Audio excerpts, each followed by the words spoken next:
जन्म से नहीं बल्कि कर्म से महान होता है इंसान। नमस्कार, न्यूज़ वन पर आपका स्वागत है। अम्बाला जिला के थंबड़ गांव में चल रही श्रीमद् भागवत कथा का भव्य समापन हुआ।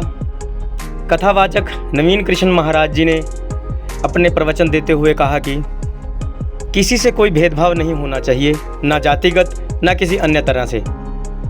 जन्म अथवा जाति से कोई इंसान नीच नहीं होता, बल्कि अपने बुरे कर्मों से ही वह नीच होता है। इसी प्रकार अपने अच्छे कर्मों से ही इंसान महान बनता है, ना कि किसी जाति अथवा धर्म से। समापन अवसर पर विशाल भंडारे का आयोजन किया गया, जिसमें लोगों ने प्रसाद ग्रहण किया। स्वागत है।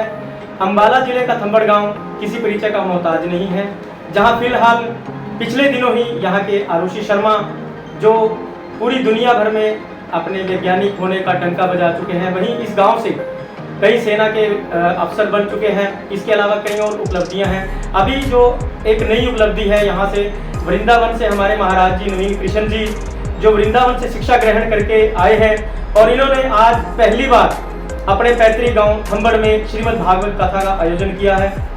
तो आइए आज मिलवाते हैं ऐसी महान शख्सियत से, जो अपने गांव में पहली बार पहुंचे हैं शिक्षा और दीक्षा ग्रहण करने के बाद श्रीमद् भागवत कथा के लिए। जी, स्वागत है आपका। सबसे पहले तो सभी सज्जनों को मेरा जय श्री कृष्ण, प्रेम भरा जय श्री राधे। और मैं आप सबका भी पत्रकार बंधुओं का बड़ा स्वागत करता हूँ अपने थंबड़ गाँव में कि आप सब आए और आपने मुझे इसलिए समझा कि आप सब मेरा जो है साक्षात्कार करें, और आप सबका बहुत धन्यवाद, बड़ा आभार। मैं नवीन कृष्ण, मैं गाँव थंबड़ से, यहीं पे मैंने अपनी शिक्षा ग्रहण की, 12th किया, ग्रेजुएशन किया। तत्पश्चात प्रभु कृपा से मैं श्री वृंदावन धाम गया। गुरुदेवों की अनंत आशीर्वाद, महापुरुषों के अनंत आशीर्वाद, अहेतु की श्री राधा माधव की कृपा से और श्री वृंदावन धाम में 1 वर्ष रहकर गुरुकुल के नियमों का पालन करते हुए, गुरुकुल में रहकर गुरुजनों के सानिध्य में रहकर मैं श्रीमद् भागवत महापुराण, ऋग्वेद और अन्य शास्त्रों का, धर्म ग्रंथों का अध्ययन किया। और सबका अध्ययन करने के पश्चात गुरुदेवों की कृपा से, गुरु माता की कृपा से, सब जनों की कृपा से और अब मात्र शक्ति थंबड़ गाँव की कृपा से मैंने आज जो है श्रीमद् भागवत महापुराण का साप्ताहिक अनुष्ठान आज विश्राम दिया है। आज उसका भंडारा श्री ठाकुर द्वारा मंदिर में हो रहा है।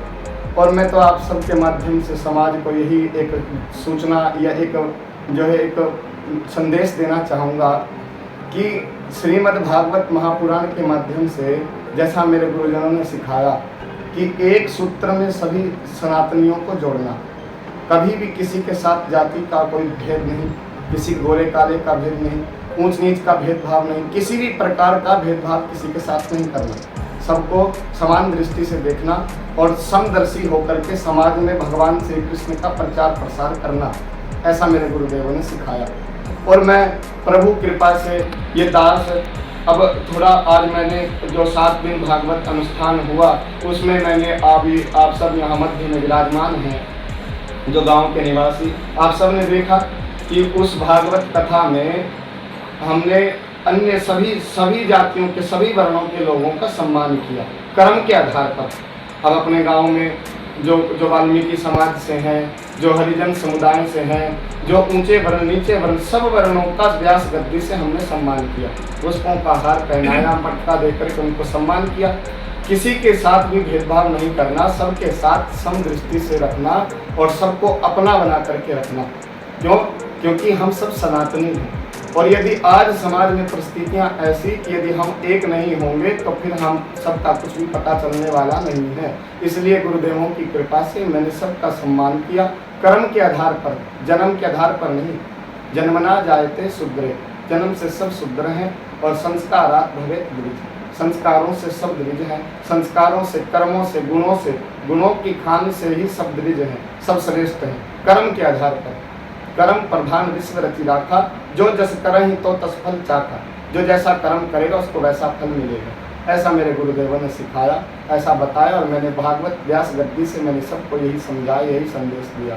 और आप सबके माध्यम से भी यही संदेश देना चाहता हूँ कि जो भी समाज में बड़े छोटे तबके के जो भी व्यक्ति हैं, वो स्वयं को छोटा ना जाने। हम सब एक हैं, हम सब एक, और हम सब एक होकर के समाज में सर्वश्रेष्ठ हैं।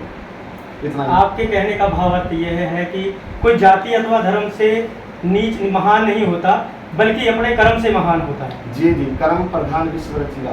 कर्म से प्रधान होता है, जन्म से नहीं। जन्म से यदि प्रधान होता तो फिर कर्म से प्रधान होता है, जन्म से प्रधान नहीं होता।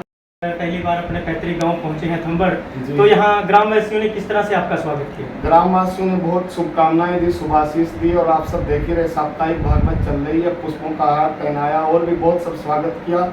और मुझे तो ये लगता कि गांववासी जो मेरी माताएं बहनें हैं वो सब मेरे पाँव को चरणों को छूने चलती। मुझे बड़ा आश्चर्य होता कि आप सब मेरी माताएं हैं, आप सब मेरी माता के समान, कोई दादी लगती, कोई माता लगती, आप सब मेरे पाँव को मत छुए। भगवान श्री कृष्ण को मानो, भगवान श्री कृष्ण के बन जाओ, भगवान के ही बन जाओ।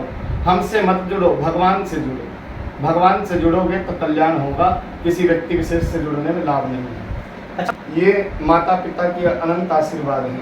माता के संस्कार गर्भ में बालक रहता तो माता किस प्रकार का आचरण करती, ये सब उस पर है।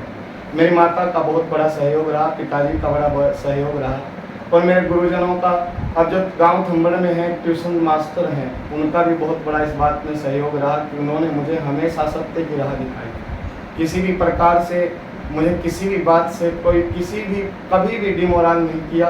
हर बात से मुझे मेरा सहयोग किया, हर बात मुझे समझाई क्या मेरे लिए सही है, क्या गलत है, सामाजिक ज्ञान बताया, आध्यात्मिक ज्ञान बताया, और उन सब की कृपा के फल स्वरूप मैं वृंदावन धाम गया। और वहाँ गुरुजनों का, मेरा श्री रामकृष्ण दास शास्त्री जी मेरे गुरु हैं, उन्होंने मुझे शिक्षा दी। और गोपाल भागवत शोध संस्थान के नाम से वृंदावन में जो है संस्था चलती है, उत्तर प्रदेश सरकार से मान्यता प्राप्त गुरुकुल है, और वही उनका सब देखरेख करते, उन्हीं के निगरानी, उन्हीं के सानिध्य में मैं रह करके अध्ययन किया, और आज आप सब के मध्य में हूँ। भविष्य में श्रीमद् भागवत कथा के प्रचार प्रसार के लिए आपने क्या रूपरेखा किया? रूपरेखा इसलिए कुछ ऐसी अभी जो है कुछ ज़्यादा तैयार नहीं हो पाई, क्योंकि कुछ दिनों से व्यवस्था है। तो वृंदावन से आने के तुरंत कुछ समय पश्चात ही भागवत का अनुष्ठान गांव में हुआ। तो अभी रूपरेखा तो केवल इतनी सी है कि भविष्य में जाकर थोड़ा भगवान श्री कृष्ण का प्रचार करना और गौ माता की सेवा करनी है, क्योंकि आज गौ माता जो है स्वार्थी संसार के लोग गाय का दूध पी लेते और उनको सड़कों पर छोड़ देते। तो इसलिए अब मुझे मेरे गुरुजनों ने सिखाया कि गौ की सेवा करो। गौ में साक्षात सब 33 प्रकार के देवी देवता का निवास है, और श्री कृष्ण भगवान भी नंगे पाँव जब तक ब्रज में रहे तो गायों के पीछे दौड़े, गायों की सेवा की। और यही हमें भगवान श्री कृष्ण का अनुकरण करना है, उनसे ये सीखना है कि गायों की सेवा करें और गौ माता को राष्ट्र माता का यहाँ तक दर्जा पहुँचाया जाए, इसका प्रयास करना है। यही मेरे गुरुजनों ने। देश के लोग आपस में बिना भेदभाव के प्यार से रहें, इसके लिए आप क्या संदेश देना चाहेंगे? प्रेम से रहें, वसुधैव कुटुंबकम, हम सब एक परिवार हैं, प्रेम से रहें, इसमें कोई आपत्ति नहीं, सब प्रेम से रहें। अन्य खबरों से जुड़े रहने के लिए चैनल को लाइक और सब्सक्राइब करें।